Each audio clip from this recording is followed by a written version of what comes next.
Hello friends, ഇന്നു മുതൽ നമ്മൾ കാണാൻ പോകുന്നത് ഡെറിക് ജെൻലീസ് ഹോളിസ്റ്റിക് ഡിറ്റക്റ്റീവ് ഏജൻസി എന്ന സീരീസിന്റെ രണ്ടാമത്തെ സീസൺ ആണ്. ഇതിനു മുമ്പത്തെ സീസൺ ഞാൻ അപ്ലോഡ് ചെയ്തിട്ടുണ്ട്. ആ പ്ലേലിസ്റ്റിന്റെ ലിങ്കും ഡിസ്ക്രിപ്ഷനിൽ ഇട്ടിട്ടുണ്ട്.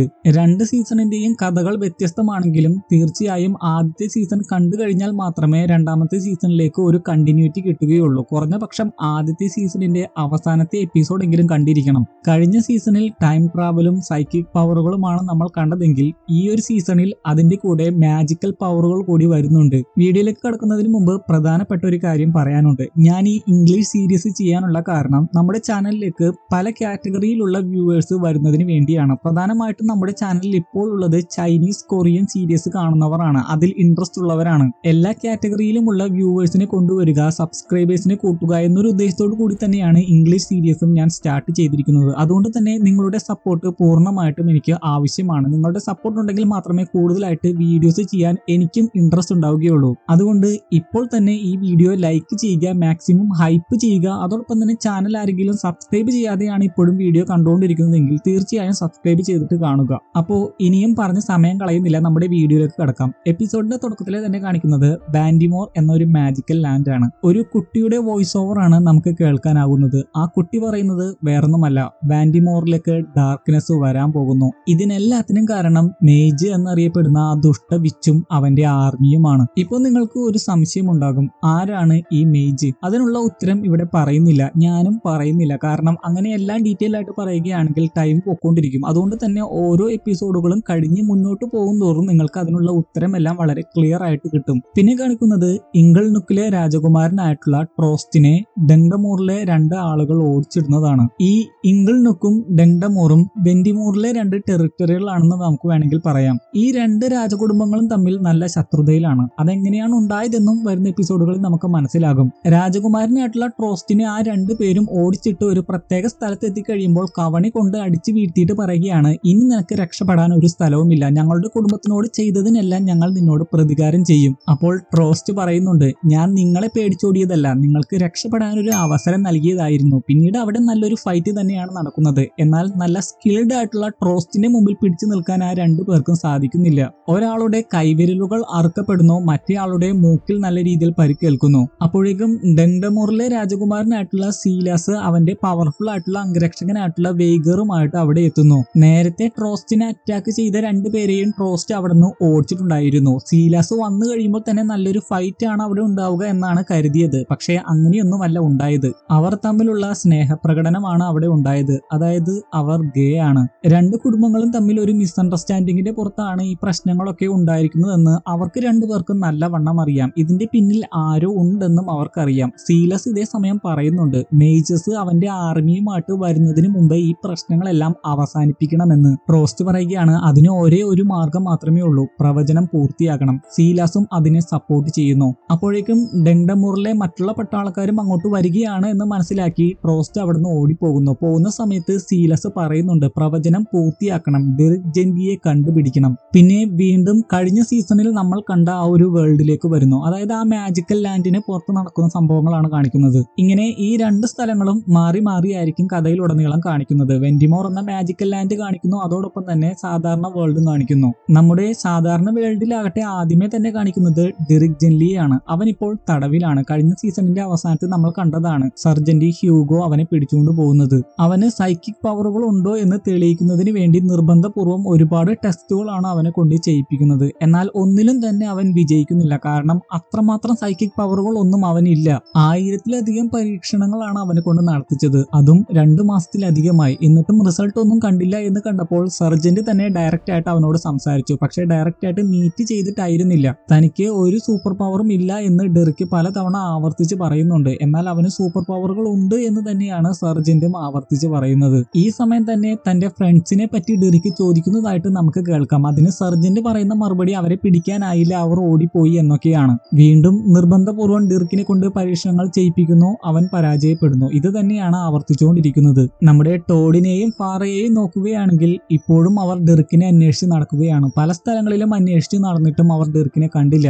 അവരുടെ സംസാരത്തിൽ നിന്ന് നമുക്ക് മനസ്സിലാക്കാം അവരും ബ്ലാക്ക് വിങ്ങിനെ പേടിച്ച് ഒളിച്ചു നടക്കുകയാണ്. അതുകൊണ്ട് തന്നെ ടോഡ് അവന്റെ ഫാമിലിയുമായിട്ട് പോലും കോണ്ടാക്ട് ഇല്ല. പക്ഷെ ഇപ്പോൾ അവർ പോകുന്നത് ഫാറയുടെ ബ്രദറിനെ കാണാനാണ്. എന്നാൽ അയാളുടെ അടുത്തും അധികം നടക്കുന്നത് പോസിബിൾ ആയിട്ടുള്ള കാര്യമല്ല, പക്ഷെ വളരെ അത്യാവശ്യമായതുകൊണ്ടാണ് അയാൾ മീറ്റ് ചെയ്യാൻ പോകുന്നത്. ഡെറിക്കിനെ മാത്രമല്ല അമാൻഡയെയും അവർക്ക് കണ്ടുപിടിക്കണം. അതിന്റെ ഒരു ഭാഗമായിട്ടാണ് ഫാറയുടെ ബ്രദറിനെ ഇപ്പോൾ അവർ കാണാൻ പോകുന്നത്. ഇവിടെ നമുക്ക് ടോഡ് സംസാരിക്കുന്നത് നോക്കുകയാണെങ്കിൽ ഡെറിക്ക് സംസാരിക്കുന്ന അതേ രീതിയിലാണ് ടോഡ് ഇവിടെ സംസാരിക്കുന്നത്. അതായത് നമ്മളിപ്പോൾ അടുത്തത് എന്താണോ ചെയ്യാൻ പോകുന്നത് അത് പ്രകൃതി നമ്മളെ കൊണ്ട് ചെയ്യിപ്പിക്കുന്നതാണ്. അതായിരിക്കും നമ്മളെ അടുത്ത ഒരു സ്റ്റെപ്പിലേക്ക് നയിക്കുന്നത്. അവസാനം ഡെറിക്ക് പറയുന്നത് പോലെ തന്നെ എവറിത്തിങ് ഈസ് കണക്റ്റഡ് എന്ന് കൂടി പറയുന്നു. അത് മാത്രമല്ല ടോഡിന് നല്ല വിശ്വാസമുണ്ട് ഡെറിക്കിനെ കണ്ടുപിടിക്കുകയാണെങ്കിൽ എല്ലാം ഫിക്സ് ചെയ്യാൻ സാധിക്കുമെന്ന്. എന്നാൽ അവൻ അറിയില്ലല്ലോ ഡെറിക്കിന് സ്വയം രക്ഷപ്പെടുത്താനാകാതെ പലവിധ ടെസ്റ്റുകൾക്കും അവൻ വിധേയനായിക്കൊണ്ടിരിക്കുകയാണെന്ന്. വീണ്ടും ഡെറിക്കിന്റെ അവസ്ഥ കാണിക്കുന്നുമുണ്ട്. പിന്നെ കാണിക്കുന്നത് അമാൻഡയ്ക്ക് ഒരുപാട് വിഷൻസ് ഉണ്ടാവുന്നതാണ്. വോഗൽ അവളോട് ചോദിക്കുന്നുണ്ട് എന്തൊക്കെയാണ് വിഷൻസിൽ കണ്ടതെന്ന്. എന്നാൽ അതിനെപ്പറ്റി അമാൻഡയ്ക്ക് ഒന്നും തന്നെ പറയുവാൻ സാധിക്കുന്നില്ല. കാരണം അത് വളരെ ഷോർട്ട് ആയിട്ടുള്ള വിഷൻ ആയിരുന്നു, വളരെ വേഗത്തിലായിരുന്നു അവളുടെ മൈൻഡിലൂടെ കടന്നു പോയത്.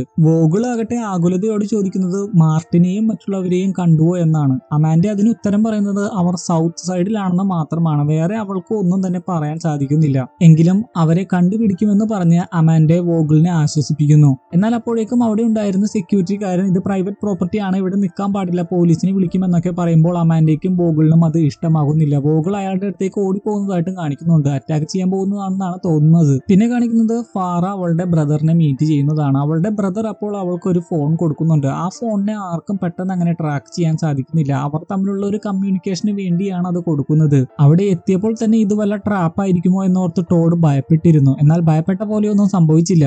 എന്നാൽ മറ്റൊരു കാര്യം ഇവിടെ ശ്രദ്ധിക്കേണ്ടത് അവർ മീറ്റ് ചെയ്ത സ്ഥലത്ത് ഒരു ഷിപ്പ് കിടക്കുന്നുണ്ടായിരുന്നു. കരയിൽ എങ്ങനെയാണ് ഷിപ്പ് വരിക? ആ ഒരു ഷിപ്പിന്റെ കാര്യം നിങ്ങൾ ഓർത്തു വെക്കണം. ഫാറയുടെ സഹോദരൻ പറയുന്നുണ്ട് 1950 മുതൽ ഈ ഷിപ്പ് ഇവിടെ ഉള്ളതാണ്. ആരാണ് ഇത് ഇവിടെ കൊണ്ടുവന്നിട്ടതെന്ന് ആർക്കും അറിയില്ല. ആരും ഇത് ഇവിടുന്ന് എടുക്കാനും ധൈര്യം കാണിച്ചില്ല. പിന്നെ മറ്റൊരു കാര്യം എന്താണെന്ന് വെച്ച് കഴിഞ്ഞാൽ ഫാറയുടെ ബ്രദറും പോലീസുകാരുടേതിന് സമാനമായിട്ടുള്ള ഒരു ഓർഗനൈസേഷനിൽ ഉള്ളതാണ്. അതുകൊണ്ടാണ് അവിടെ ചെല്ലുന്നതിന് മുമ്പേ ടോഡ് ഇതൊരു ട്രാപ്പ് ആയിരിക്കുമോ എന്ന് ഭയപ്പെട്ടത്.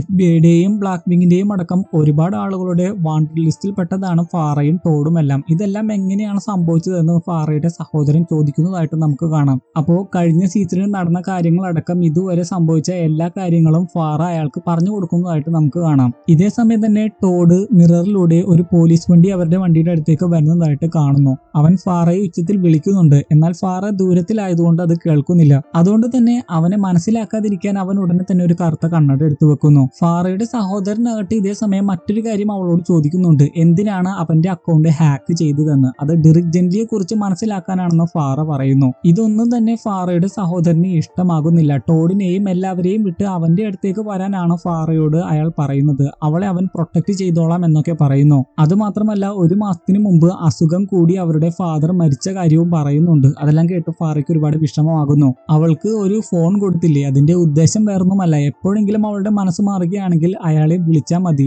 അയാൾ വന്ന് അവളെ കൂട്ടിക്കൊണ്ടു പൊക്കോളും. ഇതേ സമയം തന്നെ ടോഡിന്റെ അടുത്തേക്ക് വരുന്ന പോലീസുകാരൻ കണ്ണട വെച്ചിരിക്കുന്ന ടോഡിനെ കണ്ടു കഴിയുമ്പോൾ കൊള്ളാമെന്നൊക്കെ പറയുന്നു. അതിനുശേഷം അയാൾ വന്ന കാര്യം പറയുന്നു. പ്രധാനമായിട്ടും അയാൾ വന്നത് അവരവിടെ കാറ് പാർക്ക് ചെയ്തിരിക്കുന്നത് കൊണ്ടാണ്. അത് സ്റ്റേറ്റ് റോഡാണ്, അവിടെ അങ്ങനെ കാറ് പാർക്ക് ചെയ്തിടാൻ പാടില്ല. ഈ പോലീസുകാരനെ നമുക്ക് ഷെർലോക്ക് എന്ന് വിളിക്കാം. ഇയാളും പ്രധാനപ്പെട്ടതായതുകൊണ്ടാണ് ഇയാളുടെ പേര് പറഞ്ഞത്. എന്നാൽ അവർ സംസാരിച്ചുകൊണ്ടിരിക്കുമ്പോൾ തന്നെ ടോഡിന് ആ അസുഖം വരികയാണ്. അവന്റെ വായിൽ നിന്ന് ഈച്ചകൾ വരുന്നത് പോലെ അവന് ഫീൽ ചെയ്യുന്നു. ഇതൊന്നും തന്നെ ഷെർലോക്ക് കാണുന്നില്ലല്ലോ. ഷെർലോക്ക് നോക്കുമ്പോൾ ടോഡ് നിലത്ത് കിടന്ന് ശ്വാസം കിട്ടാത്തത് പോലെയൊക്കെ കാണിക്കുന്നു. അപ്പോൾ അയാൾക്കും ടെൻഷൻ ആകുന്നു. അയാൾ എന്താണ് ചെയ്യേണ്ടതെന്നൊക്കെ ചോദിക്കുന്നുണ്ട്. ആകെ കുറച്ച് ടാബ്ലറ്റ്സ് മാത്രമേ ടോഡിന്റെ കയ്യിൽ ഉണ്ടായിരുന്നുള്ളൂ. അതുപോലും കഴിക്കാൻ നോക്കിയപ്പോൾ നിലത്ത് വീണു പോയിരുന്നു. ഭാഗ്യത്തിന് അപ്പോഴേക്കും ഫാറയും അവിടേക്ക് എത്തുന്നു. ഷെർലോക്ക് അപ്പോൾ ആംബുലൻസ് വിളിക്കണോ എന്ന് ചോദിക്കുന്നുണ്ട്. അതിന്റെ ആവശ്യമില്ല എന്ന് പറഞ്ഞുകൊണ്ട് ടോഡിനെ കയറ്റിക്കൊണ്ട് ഉടനെ തന്നെ കാറ് വിട്ട് അവൾ അവിടുന്ന് പോവുകയാണ്. ഷെർലോക്ക് ആകട്ടെ അവർ പോയി കഴിയുമ്പോൾ ആ ടാബ്ലറ്റ്സ് പരിശോധിച്ചു നോക്കുന്നു. ഇതേ സമയമാണ് അയാൾക്കും എന്തൊക്കെയോ സംശയം തോന്നുന്നത്. ആ ടാബ്ലറ്റ്സ് കണ്ടതുകൊണ്ടാണോ അല്ലെങ്കിൽ മറ്റെന്തെങ്കിലും കാരണം കൊണ്ടാണോ പെട്ടെന്ന് സംശയം തോന്നിയതെന്ന് എനിക്ക് മനസ്സിലായില്ല. പിന്നെ കാണിക്കുന്നത് ഉറക്കത്തിൽ നിന്ന് ഞെട്ടി ഉണരുന്ന മറ്റൊരു കഥാപാത്രത്തെയാണ്. ഇവരുടെ പേര് സൂസി ബോർട്ടൺ എന്നാണ്. നമുക്ക് സൂസി എന്ന് വിളിക്കാം. ഇവരും വളരെ പ്രധാനപ്പെട്ടതാണ്. അവരുടെ മകൻ പുറത്ത് ദേഷ്യത്തിൽ കാറ് തകർത്തുകൊണ്ടിരിക്കുകയാണ്. ആ ഒരു ശബ്ദം കേട്ടാണ് അവർ ഞെട്ടി ഉണർന്നത്. നിർത്താൻ പറഞ്ഞുകൊണ്ട് ദേഷ്യത്തോടെ സൂസി പുറത്തേക്ക് ഇറങ്ങി വരുന്നു. അവൻ സൂസിയുടെ കാറ് തകർക്കാനും പടക്കം ഇട്ട് പൊട്ടിക്കാനും കാരണം വേറൊന്നുമല്ല, സൗണ്ട് ഓഫ് നത്തിങ് എന്നൊരു മ്യൂസിക് ബാൻഡ് ഉണ്ട്. അവരുടെ ഒരു പ്രോഗ്രാമിലേക്കുള്ള ടിക്കറ്റ് സൂസി എടുത്തു കൊടുക്കാമെന്ന് പറഞ്ഞിരുന്നു. പക്ഷേ ഗ്രോസറീസ് വാങ്ങിക്കാൻ വേണ്ടി ആ പണം അവർ ഉപയോഗിച്ചു പോയി. ആ ഒരു ദേഷ്യത്തിലായിരുന്നു അവൻ അങ്ങനെയൊക്കെ ചെയ്തത്. അത് കണ്ടു കഴിഞ്ഞപ്പോൾ സൂസിക്കും ദേഷ്യമായി അവന്റെ ഫോൺ മേടിച്ചു വെക്കുകയാണ്. ആ ഒരു ദേഷ്യത്തിൽ എനിക്ക് നിങ്ങളെ പേടിയൊന്നുമില്ല എന്ന് പറഞ്ഞ് മുറിയിൽ കയറി വാതിൽ കുറ്റിയിടുന്നു. അതുകൊണ്ട് തന്നെ ഏണി വെച്ചൊക്കെ മുകളിൽ കയറി ഉറങ്ങിക്കിടക്കുന്ന തന്റെ ഭർത്താവിനെ വിളിച്ച് വാതിൽ തുറക്കാനൊക്കെ ശ്രമിക്കുന്നുണ്ട്. എന്നാൽ നേരത്തെ തന്നെ അയാൾ നല്ല ഉറക്കത്തിലായിരുന്നു. അത്രയൊക്കെ ശബ്ദം കേട്ടിട്ട് എഴുന്നേറ്റിട്ടില്ല, പിന്നെയാണ്. എന്നാൽ അതിനുശേഷം ആരോ വാതിൽ തുറന്നു കൊടുത്തു എന്നാണ് തോന്നുന്നത്. പിന്നീട് കാണിക്കുന്നത് കാറിൽ ഭർത്താവുമായിട്ട് എവിടെയോ പോയിട്ട് എവിടെയോ ഭർത്താവിനെ ഇറക്കുന്നതാണ് കാണിക്കുന്നത്. ഭർത്താവിനെ ഡ്രോപ്പ് ചെയ്ത ആ സ്ഥലത്ത് തന്നെ ടോഡും കാറിൽ ഉണ്ടായിരുന്നു. അവർ പരസ്പരം ഒന്ന് നോക്കുന്നുണ്ട്. യാദൃശ്ചികമായിട്ട് നോക്കിയതാണ്, അല്ലാതെ പരിചയമുള്ളവരെ പോലെ നോക്കിയതല്ല. അതിനുശേഷം സൂസി വർക്ക് ചെയ്യുന്ന സ്ഥലത്ത് എത്തിക്കഴിയുമ്പോൾ മകന്റെ ഫോണിൽ തന്നെ എന്തൊക്കെയോ നോക്കിക്കൊണ്ടിരിക്കുകയായിരുന്നു. എന്നാൽ ഇതേ സമയം മുതലാളി അവിടെ എത്തി ഫോൺ പിടിച്ചു വാങ്ങിയിട്ട് ഫോണിൽ തന്നെ കളിച്ചിരിക്കുകയാണ് എന്നൊക്കെ പറയുന്നു. അതിന്റെ പേരിൽ സൂസിയെ നല്ലവണ്ണം ശകാരിക്കുകയൊക്കെ ചെയ്യുമ്പോൾ സൂസി പറയുന്നുണ്ട് അത് തന്റെ മകന്റെ ഫോണാണെന്നൊക്കെ. എന്നാൽ അയാൾ അതൊന്നും കേൾക്കാൻ തയ്യാറാകുന്നില്ല. അയാളാണ് സൂസി വർക്ക് ചെയ്യുന്ന സ്ഥലത്തെ മാനേജർ. സൂസി നല്ല രീതിയിൽ വർക്ക് ചെയ്യാതെ ടൈം വേസ്റ്റ് ചെയ്യുകയാണ് എന്ന ധാരണ അയാൾക്കുണ്ട്. അതുകൊണ്ട് തന്നെ ദേഷ്യത്തോടെ പറഞ്ഞ സമയത്തിനുള്ളിൽ വർക്ക് ചെയ്ത് തീർക്കാൻ പറഞ്ഞുകൊണ്ട് അയാൾ മുറിയിൽ കയറി വാതിലടക്കുന്നു. പിന്നെ കാണിക്കുന്നത് ബോധം വരുന്ന ടോഡിനെയാണ്. ബോധം വന്ന ഉടനെ തന്നെ നമുക്ക് പുറപ്പെട്ടാലോ എന്നാണ് ടോഡ് ചോദിക്കുന്നത്. എന്നാൽ ഫാറ പറയുകയാണ് കഷ്ടിച്ചാണ് ഇപ്രാവശ്യം നമ്മൾ രക്ഷപ്പെട്ടത്. നിന്റെ ടാബ്ലറ്റിലുള്ള പ്രിസ്ക്രിപ്ഷൻ എങ്ങാനും കണ്ടിരുന്നെങ്കിൽ അവിടെ വെച്ച് തന്നെ നമ്മൾ പിടിക്കപ്പെട്ടാനെ. കാരണം അതിൽ അമാൻഡയുടെ പേരായിരുന്നു. അതുകൊണ്ടായിരുന്നു ആ മെഡിസിൻ കണ്ട ഉടനെ തന്നെ നേരത്തെ ഷെർലോക്കിന് സംശയം തോന്നിയത്. അതുകൊണ്ട് തന്നെ റിസ്ക് എടുത്ത് രാവിലെ പുറത്തിറങ്ങണ്ട, രാത്രി പുറത്തിറങ്ങിയാൽ മതിയെന്നാണ് ഫാറ പറയുന്നത്. എന്നാൽ ടോഡ് പറയുന്നത് നീ ഉള്ളപ്പോൾ എന്തിനാണ് പേടിക്കുന്നത് എന്നാണ്. അത് കേട്ട് ഫാറ പറയുന്നുണ്ട് അതിന് ഞാൻ ജെയിംസ് ബോണ്ടോ പട്ടാളമോ ഒന്നും അല്ല എന്ന്. കാരണം അവൾക്ക് നല്ല ടെൻഷൻ ഉണ്ടായിരുന്നു. അവർ ഒന്നാമത്തെ വാണ്ടഡ് ലിസ്റ്റിലാണ്. അത് മാത്രമല്ല ലിദിയയുടെയും പാട്രിക് സ്പ്രിങ്ങിന്റെയും ഒക്കെ കേസ് നേരത്തെ കഴിഞ്ഞതേ ഉള്ളൂ. ഒന്ന് മര്യാദക്ക് റെസ്റ്റ് എടുക്കാനും ഹാപ്പി ആകാനുള്ള ടൈം പോലും കിട്ടിയിട്ടില്ല. അപ്പോഴെല്ലാം അവളെ മോട്ടിവേറ്റ് ചെയ്ത് സന്തോഷിപ്പിക്കുന്നത് ടോഡാണ്. കാരണം ഡെറിക്കിനെ കണ്ടുപിടിക്കുകയാണെങ്കിൽ എല്ലാത്തിനുമുള്ള ഉത്തരം കിട്ടുമെന്ന് അവർ വിശ്വസിക്കുന്നു. പിന്നെ കാണിക്കുന്നത് സർജന്റിനെയാണ്. അവിടെ പ്രായമുള്ള കോമയിലുള്ള ഒരു വ്യക്തിയുടെ അടുത്ത് നിന്ന് സർജന്റ് പറയുകയാണ് കേണൽ സ്കോട്ട് റിഗിൻസ് കണ്ടുപിടിച്ച പവർഫുൾ ആയിട്ടുള്ള വ്യക്തി ഇതാണോ? ഏറ്റവും പവർഫുൾ ആയിട്ടുള്ള സബ്ജക്ട് എന്ന് വിശേഷിപ്പിക്കാൻ ഇയാൾക്ക് എന്ത് കഴിവാണുള്ളത് എന്നൊക്കെ പറഞ്ഞ സർജന്റ് അയാളുടെ മുഖത്തൊക്കെ അടിക്കുന്നു. ഈ വൃദ്ധനായിട്ടുള്ള വ്യക്തിയെ ഒന്ന് ഓർത്തു വെക്കുക. കാരണം ഈ സീരീസിൽ ഏറ്റവും പ്രധാനപ്പെട്ടത് ഈ വൃദ്ധനാണ്. ബ്ലാക്ക് വിങ് പല കാലഘട്ടങ്ങളിലായിട്ട് ഒരു സ്ഥലത്ത് നിന്ന് മറ്റൊരു സ്ഥലത്തേക്ക് ഇയാളെ ട്രാൻസ്ഫർ ചെയ്ത് കൊണ്ടു നടക്കുകയായിരുന്നു. അങ്ങനെ ഒരു ദിവസമാണ് ഇയാൾക്ക് സ്ട്രോക്ക് വന്നത്. അങ്ങനെയാണ് ഇയാൾ കിടപ്പിലായത്. അയാളുടെ ഭാഗത്ത് നിന്ന് ഒരു റെസ്പോണ്ടും ഇല്ലാത്തത് കൊണ്ട് തന്നെ സർജന്റ് അടുത്തയാളുടെ അടുത്തേക്ക് പോകാൻ തീരുമാനിക്കുന്നു. പ്രൊജക്ട് ആൽഫ എന്നാണ് അടുത്തയാളുടെ പേരിട്ടേക്കുന്നത്. ആ വ്യക്തിയെ കാണിക്കുമ്പോഴാണ് നമുക്കൊരു കാര്യം മനസ്സിലാവുന്നത്. അത് വേറെ ആരുമല്ല, നമ്മുടെ കെന്നാണ്. ടാക്സിയുടെ ഉള്ളിലാണ് അയാൾ കിടക്കുന്നത്. അയാളുടെ ഒപ്പം ആ നായക്കുട്ടിയും ഉണ്ട്. കഴിഞ്ഞ സീസണിന്റെ അവസാനത്തിൽ നമ്മൾ കണ്ടിരുന്നു കെന്നിന്റെയും ബാർട്ടിന്റെയും കാറിന്റെ ഉള്ളിൽ ഈ നായക്കുട്ടി ഇരിക്കുന്നത്. ബാർട്ട് എവിടെയാണെന്ന് ചോദിക്കുകയാണെങ്കിൽ ബാർട്ടിനെ അവർക്ക് പിടിക്കാൻ സാധിച്ചിട്ടില്ല. കഴിഞ്ഞ സീസണിന്റെ അവസാനത്തിൽ തന്നെ നമ്മൾ കണ്ടതാണ് അവരെ അറ്റാക്ക് ചെയ്യാൻ കയ്യിൽ കല്ലെടുത്ത് വെച്ചിരിക്കുന്ന ബാർട്ടിനെ ആണെങ്കിൽ ആർക്കും മുറിവേൽപ്പിക്കാൻ സാധിക്കില്ല. പ്രപഞ്ചത്തിന്റെയും തീരുമാനങ്ങളെ അവൾ ഫോളോ ചെയ്യുന്നിടത്തോളം കാലം ആർക്കും അവളെ മുറിവേൽപ്പിക്കാൻ സാധിക്കില്ല. പ്രപഞ്ചത്തിന്റെ തീരുമാനത്തിന് എതിരായിട്ട് പ്രവർത്തിച്ചത് കൊണ്ടാണ് ഡെറിക് ജെൻലിയെ അറ്റാക്ക് ചെയ്യുന്ന സമയത്ത് ബാർട്ടിന് മുറിവേറ്റത്. പ്രത്യേക തരത്തിലുള്ള വസ്ത്രങ്ങളൊക്കെ ധരിച്ചാണ് കെന്നിന്റെ അടുത്തേക്ക് വന്നത്. ശരിക്കും ആ വസ്ത്രത്തിന്റെ ഒന്നും ആവശ്യമില്ല. വന്ന ഉടനെ തന്നെ എർത്തടിപ്പിച്ചൊക്കെയാണ് ഉറങ്ങുകയായിരുന്ന കെന്നിനെ സർജന്റ് എഴുന്നേൽപ്പിക്കുന്നത്. അതിനുശേഷം അവന്റെ സൂപ്പർ പവറുകൾ എന്തൊക്കെയാണെന്ന് ചോദിക്കുന്നു. സത്യത്തിൽ അവൻ സൂപ്പർ പവറുകളൊന്നുമില്ലല്ലോ. അതുകൊണ്ട് തന്നെ കരഞ്ഞുകൊണ്ട് തനിക്ക് സൂപ്പർ പവർ ഇല്ല എന്ന് പലതവണ കെൻ ആവർത്തിച്ച് പറയുന്നുണ്ട്. എന്നാൽ അതൊന്നും വിശ്വസിക്കാൻ സർജന്റ് തയ്യാറാകുന്നില്ല. കാരണം വേറൊന്നുമല്ല, കണ്ണിൽ കാണുന്ന എല്ലാവരെയും നിഷ്പ്രയാസം കൊല്ലുന്ന ബാർട്ട് കെന്നിന്റെ കൂടെ ഒരുപാട് നാൾ ഉണ്ടായിട്ടും അവനെ ഒന്നും ചെയ്തിരുന്നില്ല. അത് തന്നെയാണ് റീസൺ ആയിട്ട് പറയുന്നത്. അത് മാത്രമല്ല ആ പട്ടിക്ക് പോലും സൂപ്പർ പവർ ഉണ്ടെന്നാണ് അയാൾ കരുതിയിരിക്കുന്നത്. അതുകൊണ്ട് തന്നെ ആ പട്ടി എങ്ങനെയാണ് വർക്ക് ചെയ്യുന്നതെന്നൊക്കെ കെന്നിനോട് ചോദിക്കുന്നുണ്ട്. അത്രയ്ക്കും മണ്ടനാണ് ഈ സർജന്റ്. അയാൾ കരുതുന്നത് സൂപ്പർ പവർ എന്നാൽ ഇൻവിസിബിൾ ആകുക, രൂപം മാറ്റുവാൻ സാധിക്കുക എന്നൊക്കെയാണ്. എന്നാൽ കെന്ന അയാൾക്ക് ക്ലിയർ ആയിട്ട് പറഞ്ഞു കൊടുക്കുന്നുണ്ട് അവരുടെ സൂപ്പർ പവറുകൾ വർക്ക് ആവുന്നത് അങ്ങനെയല്ല. അവരെ പുറത്തു വിടണം. എന്നെ നിങ്ങൾ വെറുതെ വിടണം. എനിക്ക് ഒരു സൂപ്പർ പവറും ഇല്ല. 70 ദിവസത്തോളമായി എന്നെ ഇങ്ങനെ തടവിലാക്കിയിട്ട്. ആ ഒരു ഐഡിയ സർജന്റിന് ശരിക്കും ഇഷ്ടമാകുന്നുണ്ട്. എന്നാൽ അതുപോലും തെറ്റായിട്ടുള്ള രീതിയിലാണ് അയാൾ എടുക്കുന്നത്. അവരെ പുറത്തു വിടാനല്ല സർജന്റ് ഉദ്ദേശിക്കുന്നത്, മറിച്ച് അവരെ പരസ്പരം കാണുന്ന രീതിയിൽ ഒരു മുറിയിൽ കൊണ്ടുവരിക എന്നാണ് സർജന്റ് ഉദ്ദേശിക്കുന്നത്. നല്ല ഐഡിയ എന്ന് പറഞ്ഞ സന്തോഷത്തോടെ കെന്നിനെ ഷോക്ക് അടിപ്പിച്ച് വീണ്ടും ബോധം കെടുത്തി സർജന്റ് അവിടുന്ന് പോകുന്നു. പിന്നെ കാണിക്കുന്നത് ബ്ലാക്ക് വിങ്ങിന്റെ ആ സ്ഥലത്ത് അലാറം കേട്ട് എഴുന്നേൽക്കുന്ന ഡെറിക്കിനെയാണ്. ഉടനെ തന്നെ വാതിൽ തുറന്ന് പ്രത്യേക വേഷങ്ങളൊക്കെ ധരിച്ച ആയുധധാരികളായിട്ട് ടോഡും ഫാറയും അവിടെ എത്തുന്നു. ഒരു നിമിഷത്തേക്ക് ഡെറിക്ക് ഒരുപാട് സന്തോഷിച്ചു പോകുന്നുണ്ട്. അവൻ പറയുകയാണ് എനിക്കറിയാമായിരുന്നു എന്നെ രക്ഷിക്കാൻ നിങ്ങൾ വരുമെന്ന്. എന്നാൽ ഉടനെ തന്നെ അത് സ്വപ്നമാണെന്ന് അവന് മനസ്സിലായി. മനസ്സിലാകുന്നു. അവൻ കണ്ണം തുറന്നു നോക്കുമ്പോൾ ബ്ലാക്ക് വിങ്ങിന്റെ ആളുകളാണ് അവിടെയുള്ളത്. നേരത്തെ ആ സർജന്റിന് ഒരു ഐഡിയ കിട്ടിയില്ലേ, അത് തന്നെയാണ് ഇവിടെ പ്രാവർത്തികമാക്കുന്നത്. ആ വൃദ്ധനെയും ഡെറിക്കിനെയും ഒരു മുറിയിലാക്കുന്നു. ആ വൃദ്ധനെ കണ്ടു കഴിയുമ്പോൾ തന്നെ ഡെറിക്ക് പറയുന്നുണ്ട്, നിങ്ങളെ അവർ ഈ വിധത്തിലാക്കിയോ എന്ന്. ഇതിൽ നിന്ന് നമുക്ക് മനസ്സിലാക്കാം ആ വൃദ്ധനെ ഡെറിക്കിന് നേരത്തെ തന്നെ അറിയാം. പിന്നെ കാണിക്കുന്നത് സൂസി വർക്ക് ചെയ്യുന്ന സ്ഥലമാണ്. ആ സ്ഥലത്തേക്ക് ഒരു വ്യക്തി വരുന്നു. അയാൾ വളരെ പ്രധാനപ്പെട്ട ഒരു വ്യക്തിയാണ്. പക്ഷെ അയാളുടെ പേര് ഞാൻ പറയുന്നില്ല. ഇപ്പോൾ നമുക്ക് തൽക്കാലത്തേക്ക് മീശക്കാരൻ എന്ന് വിളിക്കാം. ഇയാളെ കുറിച്ചുള്ള സത്യങ്ങൾ എവിടെ വെച്ചാണോ വെളിപ്പെടുത്തുന്നത് അവിടെ വെച്ച് ഇയാളുടെ പേര് ഞാൻ പറയാം. അയാൾ വന്ന ഉടനെ തന്നെ സൂസിയെ അല്പം ഫ്ലർട്ട് ചെയ്യുന്ന രീതിയിലൊക്കെയാണ് സംസാരിക്കുന്നത്.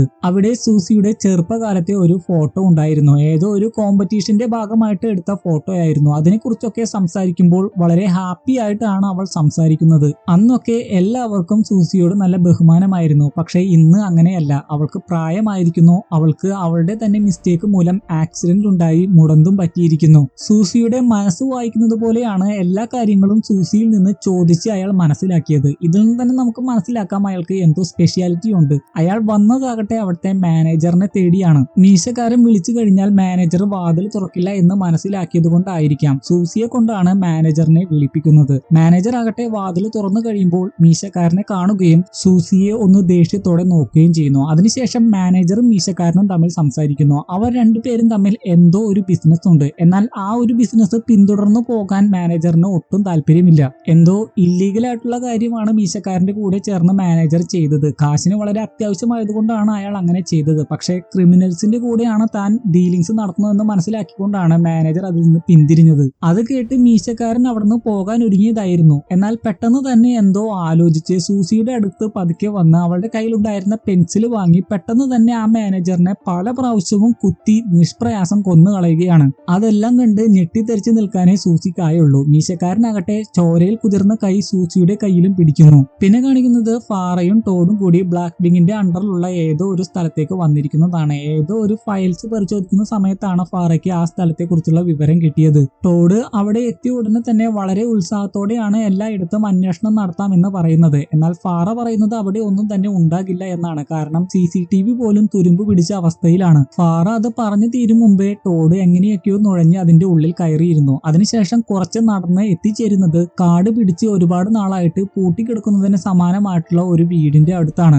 ടോഡിന് ആ വീടും പരിസരവും ഒക്കെ കണ്ടു കഴിയുമ്പോൾ എന്തൊക്കെയോ സംശയാസ്പദമായിട്ട് തോന്നുന്നുണ്ട്. എന്നാൽ ഫാറയ്ക്ക് സംശയാസ്പദമായിട്ട് ഒന്നും തോന്നുന്നില്ല. അതിനുശേഷം അവൻ പോകുന്നത് അതിന് തൊട്ടടുത്തുണ്ടായിരുന്ന ഗോഡൌൺ പോലത്തെ വലിയൊരു സ്ഥലത്തേക്കാണ്. അവിടെ മതിലിൽ വെള്ളത്തിന്റെ പാടുകൾ കാണുമ്പോൾ എന്തൊക്കെയോ പ്രവൃത്തികൾ ഇപ്പോഴും അവിടെ നടക്കുന്നുണ്ടെന്ന് ടോഡ് പറയുന്നു. ഇതെല്ലാം തന്നെ കണക്റ്റഡ് ആണ്, ഇത് നമ്മളെ അടുത്തതിലേക്ക് നയിക്കും എന്നൊക്കെ ഒരു പ്രാന്തനെ പോലെയാണ് ടോഡ് പറയുന്നത്. ഡെറിക്ക് സംസാരിക്കുന്ന അതേപോലെയാണ് ഇപ്പോൾ ടോഡ് സംസാരിക്കുന്നത്. അതുകൊണ്ട് തന്നെ ടോഡിന് പ്രാന്തായോ എന്നാണ് ഫാറ കരുതുന്നത്. പിന്നെ കാണിക്കുന്നത് ആ വൃദ്ധനോട് സംസാരിച്ചുകൊണ്ടിരിക്കുന്ന ഡെറിക്കിനെയാണ്. ഡെറിക്കിന്റെ കാര്യം പറയേണ്ട ആവശ്യമില്ലല്ലോ, ആരെയെങ്കിലും കിട്ടിയാൽ മതി ഇങ്ങനെ സംസാരിച്ചുകൊണ്ടിരിക്കും. ടോഡിനെ കുറിച്ചും ഫാറയെ കുറിച്ചും ഒക്കെയാണ് അവൻ സംസാരിക്കുന്നത്. ഫാറയെ നിഞ്ച ഗേൾ എന്നൊക്കെ പറഞ്ഞ് വിശേഷിപ്പിച്ചാണ് സംസാരിക്കുന്നത്. അവർ സംസാരിക്കുന്നതെല്ലാം കണ്ണാടിക്കൂടിലൂടെ കേൾക്കുകയായിരുന്ന സർജന്റ് അപ്പോൾ ചോദിക്കുന്നുണ്ട്, ഇദ്ദേഹത്തെ നിനക്ക് നേരത്തെ അറിയാമോ എന്ന്. ഡെറിക് അപ്പോൾ പറയുന്നത് അവൻ ചെറുപ്പമായിരുന്ന സമയത്ത് കേണൽ സ്കോട്ട് റിഗിൻസ് അപകടകാരികളല്ലാത്ത ആളുകളുടെ അടുത്തേക്ക് അവനെ കൊണ്ടുപോയിരുന്നെന്നും ആ ഒരു സമയത്ത് ഇയാളെ കണ്ടിരുന്നു എന്നും ഇയാളോട് സംസാരിച്ചിരുന്നു എന്നൊക്കെ പറയുന്നു.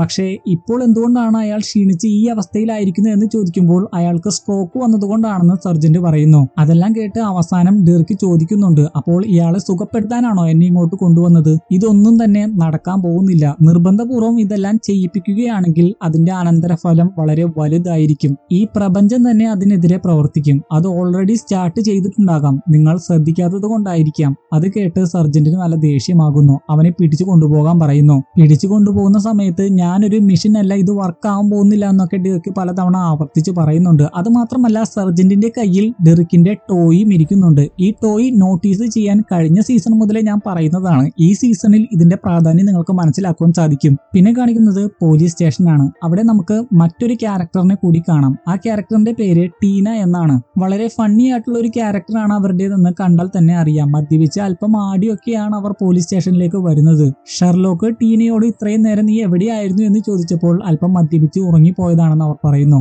അവരുടെ സംസാരത്തിൽ നിന്ന് തന്നെ നമുക്ക് മനസ്സിലാക്കാം ടീനയുടെ ഡെയിലി ഹാബിറ്റ് ഇത് തന്നെയാണ്. ഒരുപക്ഷെ അവർക്ക് വലിയ കേസുകളൊന്നും ഇല്ലാതിരിക്കാം. അതിനുശേഷം വാണ്ടഡ് ലിസ്റ്റിലുള്ള അമാൻഡയുടെയും ടോഡിന്റെയും ഫാറയുടെയും ഫോട്ടോ കാണിച്ചു കൊടുക്കുന്നു. ശേഷം എല്ലാ കാര്യങ്ങളും അവളോട് വിവരിച്ച് പറഞ്ഞിട്ടുണ്ടാകുമെന്നാണ് തോന്നുന്നത്. അവരെ കണ്ട കാര്യം കാര്യമൊക്കെ. പിന്നെ വീണ്ടും ടോഡിനെയും ഫാറയെയും കാണിക്കുന്നു. ടോഡ് പറയുകയാണ്, തീർച്ചയായും ഇതിന്റെ അകത്തേക്ക് കയറാൻ എന്തെങ്കിലും ഒരു മാർഗം ഉണ്ടാകും, തുരങ്കമോ ഇൻവിസിബിൾ ആയിട്ടുള്ള എന്തെങ്കിലും വാതിലോ എന്തെങ്കിലും ഉണ്ടാകും. ഫാറ അപ്പോൾ പറയുന്നുണ്ട്, രാത്രി വരെയും നമ്മൾ അരിച്ചു പെറുക്കുകയായിരുന്നു, അങ്ങനെ ഒരു മാർഗവുമില്ല, വീടാണെങ്കിൽ ലോക്ക്ഡുമാണ്. അപ്പോൾ അത് തകർത്ത് അകത്ത് കയറുന്നതിനെ പറ്റിയാണ് ടോഡ് സംസാരിക്കുന്നത്. ഫാറ അപ്പോൾ പറയുന്നുണ്ട്, വല്ല അലാറം സിസ്റ്റം വല്ലതും ഉണ്ടെങ്കിൽ നമ്മൾ പെട്ടത് തന്നെ. അപ്പോഴേക്കും അവിടേക്ക് ഒരു റാബിറ്റ് വരുമ്പോൾ ടോഡ് പറയുന്നുണ്ട്, അതൊരു പക്ഷേ ഡെറിക് ആയിരിക്കുമോ. ശേഷം ഡെറിക് എന്നൊക്കെ ആ റാബിറ്റിനെ വിളിക്കുന്നുണ്ട്. അത് റെസ്പോണ്ട് ഒന്നും തരാതിരിക്കുമ്പോൾ അത് വല്ല മെക്കാനിക്കൽ ടൂള് വല്ലതും ആയിരിക്കുമോ എന്ന് ടോഡ് പറയുന്നു. അതെല്ലാം കേട്ട് കഴിയുമ്പോൾ ഫാറക്ക് മനസ്സിലാകുന്നുണ്ട് ടോഡിന്റെ കിളി പോയെന്ന്. അതുകൊണ്ട് തന്നെ ഫാറ പറയുകയാണ്, ഒരുപാട് വർക്ക് ചെയ്ത് നീ ആകെ ക്ഷീണിച്ചിരിക്കുകയാണ്, നമുക്ക് ഉടനെ തന്നെ തിരിച്ചു പോകണം.